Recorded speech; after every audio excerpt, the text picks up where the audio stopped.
talk about the studio level. Let's be real, the studio level is probably irrelevant for almost all of us, practically speaking, but I think it's good to have a very basic understanding of it for context. So according to this categorization, I'm referring to films with budgets above 5 million freedom bucks. But a lot of studio films are far above this mark. Now, as you might have noticed on the last level, the issues that arise are a consequence of having a budget and hence expectations and requirements. So all of the issues previously mentioned count as well, but to a much larger degree. You're dealing with such large amounts of money that the requirement to be profitable becomes vital, because you're not just losing a small investment, but hundreds of millions of dollary dues. This means there's an even more pronounced difference in the weight of the decision-making power in the hierarchy, which means there's a completely different set of priorities. Executive producers are heavily influencing the films. There's a lot of design by committee. There are writing teams where no true voice separates itself, but considerations for future merchandising opportunities are being pushed.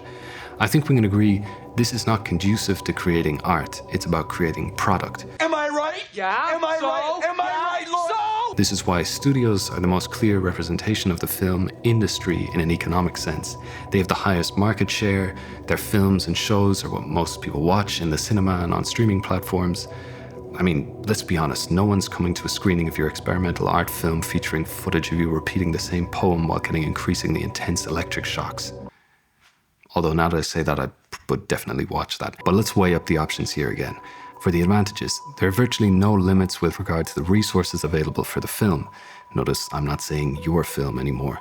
If you can convince them it needs to be in the film, they have the money to do it. Another thing is, once you've worked at this budget level, no one will challenge you for not having worked at a high enough budget level again, which is nice. And, of course, there's lots of money for you in it. In the disadvantages, you have little to no final creative control over the film. Keep in mind, this could damage your reputation and career if your name is on it and it ends up being terrible and you didn't even have a real say in it. Then the other thing is, your film is being made with the expressed intention to be very profitable. And if it's not, you're out. Okay, so that's a really basic summary there, kind of just brushing over the topics. I mean, of course, there's also crowd-funded films and publicly funded films that have their own set of challenges and advantages, but this should be a good start. Anyway, I think I might make a series trying to pass on the stuff I've learned, at least over the last few years, so please feel free to add anything you think could be useful. Let's make this information accessible to everyone instead of gatekeeping and locking this information in a tightly knit industry.